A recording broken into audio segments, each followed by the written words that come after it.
Welcome to you all. Today I am going to share my views on the topic happiness now. But before I proceed, I would like to show some video clips. So please see these video clips.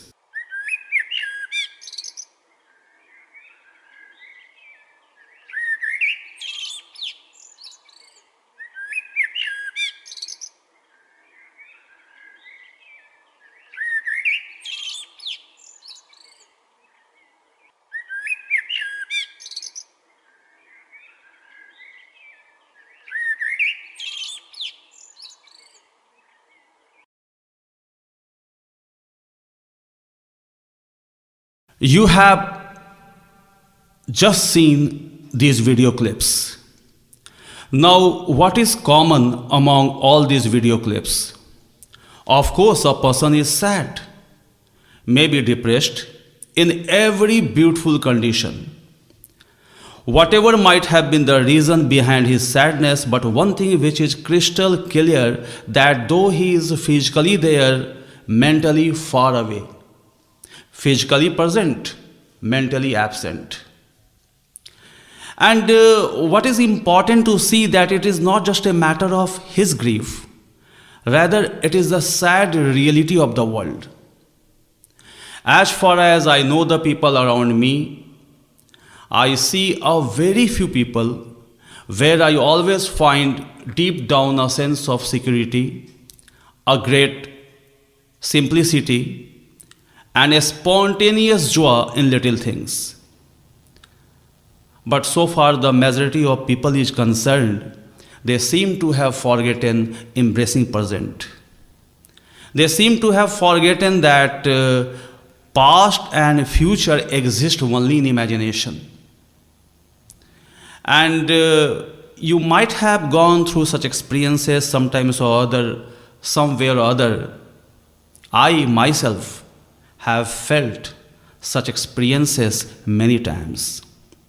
And I don't have the least hesitation to share with you because these are something common nowadays. So let me share with you what I feel at that time. I feel that despair surrounds me. There is nothing but darkness in life.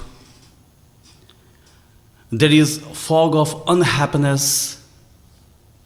My condition is like the ancient mariner who was trapped in the silent sea. I read a poem many years ago. There was a mariner who was trapped in the silent sea, and the poet is S.T. Coleridge, and the name of the poem is The Rime of the Ancient Mariner. So my condition is like that. No hope, no joy, no peace, no beauty, as if there is no oil left in the lamp of life. So we have to remember that present is the vibrant reality. And the problem behind all these things that we ignore present, we have developed the habit of staying away from present. We have to see the ray of light in this fog of unhappiness. Swami Ramtirth, a great scholar, philosopher, Vedantin of highest realization, said very beautifully, if you are not happy as you are, where you are, you will never be happy. So be aware of what you are blessed with. And you are too blessed to be depressed. And one thing very remarkable, I would like to quote a famous line, Atmev Atmano Bandhu Atmev Ripuratmana. We are responsible to a great extent for our happiness, for our sorrow. So I'm not denying that there is no outer factors. I'm not denying the prevailing conditions, outer factors, adverse circumstances, but more than this, much more than this, it is a state of mind which keeps us away from staying in the present. Where is happiness other than present? Happiness is a journey, not a destination. And when does this journey take place? In present. Happiness is a choice, not a result. And when do you choose? In present. And if you talk about Uddharet Atmanatmanam, lift yourself by yourself. If you talk about Apadipo Bhava, be a lamp unto yourself. Or if you say Yoga Karmashu Kausalam, these all are related to present. So see the importance of present, because our improvement is related to present. And to ignore present is to keep happiness away. And it is because of this reason when the flowers bloom, we don't bloom. When the stars shine, we don't shine. When the clouds in the sky are floating in freedom, we don't enjoy freedom. When a cuckoo calls from a distant wood, and we remain deaf. A child is reciting a poem, comes near to me, tries to draw our attention towards his poem, but we remain a passive listener. We don't feel any sort of happiness to see the beautiful smile on the lips of a child. Present is calling us in a million ways, inviting us to embrace the present. But we are responsible, as I have already told, that we are responsible for our misery because we ignore present, we overlook present, and we develop the habit of staying in past. It is, you can say, easy to go in past. It is easy to forget about present and direct our focus and energy towards future, even worse the past. I am not denying the importance of past. Past is our foundation. There is a great impact of the lessons learned in the past on our present lives. Even a doctor knits the history of a patient. There has been a link between past and present. So I am not denying the importance of past, but what is unfortunate that we cling to those things which are no longer relevant in our present lives, and we create problems in our lives. We invite so many problems, mental disorders. That's why it has been said, Gatasya sochana nasti. I would like to quote a very beautiful line once I read of Guljar Sahab in this context. थम के रह जाती है जिंदगी जब जम के बरसती है पुरानी यादें. So past is important, but we cling to those things which are no longer relevant in our lives, in our present lives. I still remember that I was never a very good student in my life, in my student life, and whenever my result was not satisfactory, my father would quote this famous line of Sanskrit, Gatasya sochana nasti. Whatever happened, happened. No problem, whatever the wounds caused by circumstances, the medicine of time heals them all. So whatever the past might have been, we must have this belief that we have only this time, this present time, to mold us into the individuals we need to become in future. We have only this time. So if we want, and this single moment can make a huge difference to what I am or I will be in future. So this time is really very important. I read a story about a Zen monk, and Zen, it is a kind of Buddhism, better to say. Bodhidhamma is said to be of Indian origin, and he established Chan Buddhism in China. Later it came in Japan, where it was pronounced or mispronounced as Zen. So I am not going in the details of all these things. Simply understand that Zen is a kind of Buddhism. So there was a Jain monk. His name was Bokuzu. He lived in a cave, and during daytime often, and at night occasionally, he called out his own name, Bokuzu, and then replied himself that yes, I am present. His disciples didn't understand about his master calling out his own name and then replying that yes, I am present. So they asked his master, why do you call out, sir, your own name?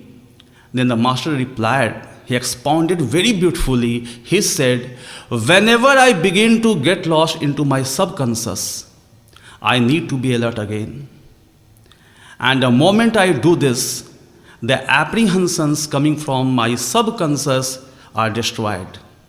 So you understand in this way that our subconscious is like a storehouse of our past expressions, our memories, and from there it is bubbling. It emerges on the surface of the sea in the form of lakes. And these lakes are often negative emotions, full of these lakes are in the form of anger, anxiety, fear, grief, resentment, etc., etc. Sometimes you might have experienced that you are in a happy mood and you become sad all of a sudden. How? Why does it happen? It is because of the bubbling, the emerging of waves on the surface of the sea. Let me give you one example to make it clear. Suppose that you are in a very happy mood. You are going somewhere by train.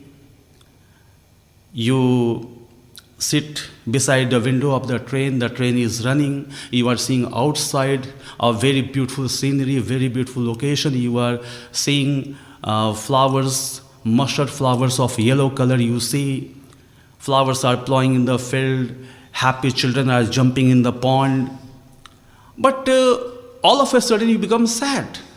Has someone scolded you? No. Has someone chided you? No. Has a ticket collector scolded you? No. Then why did it happen?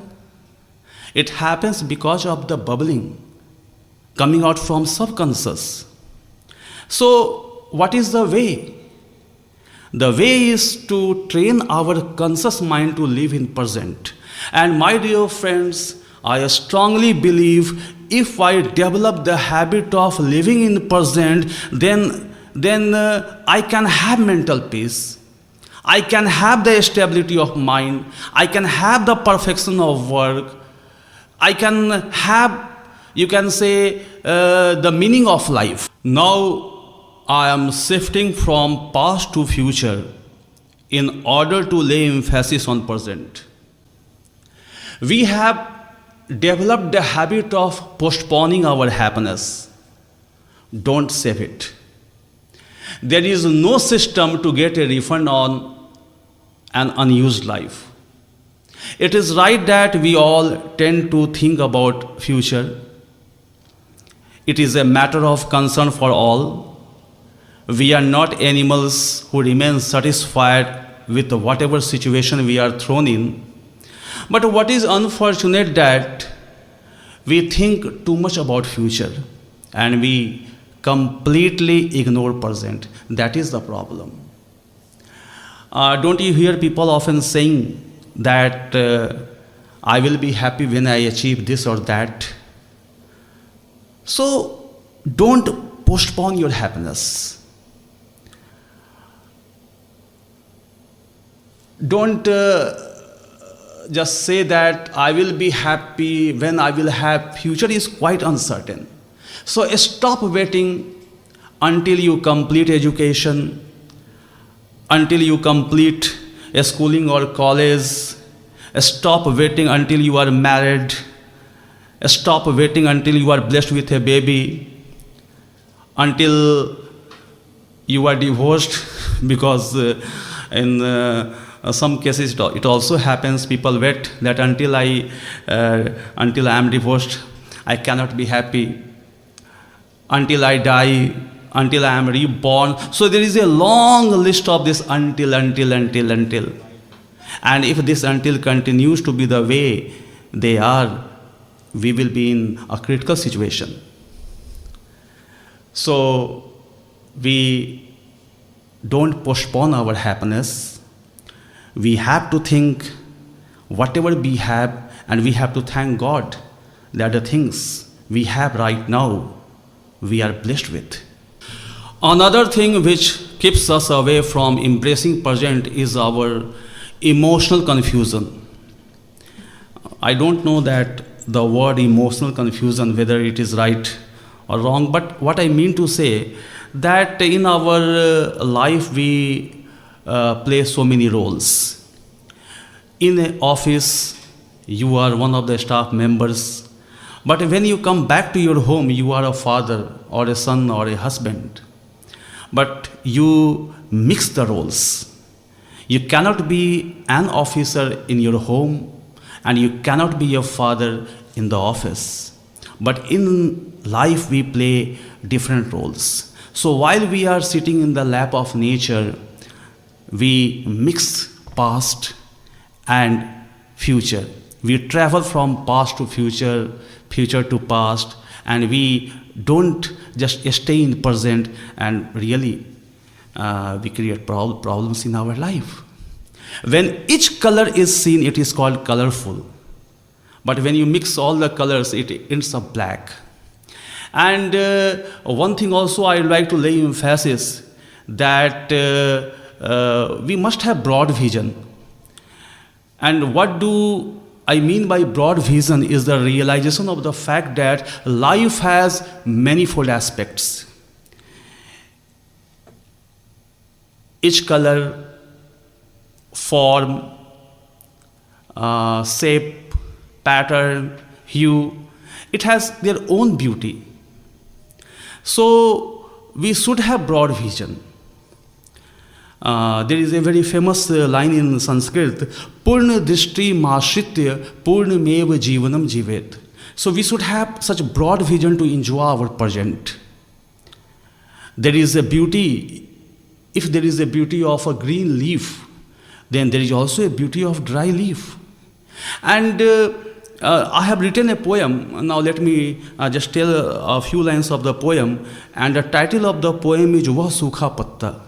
And the lines are, चलती बस में उड़ते उड़ते वह सूखा पत्ता आ पहुँचा मेरी गोद में, मैंने उसे उठाया उसको गले लगाया, उसकी यात्रा मुस्तक थी मेरी अब शुरुआत थी, उस टूटे ने मुझे जोड़ दिया उस सूखे ने मुझे भिगो दिया. So had there been no suffering, had there been no sadness, Siddhartha would not have become Buddha.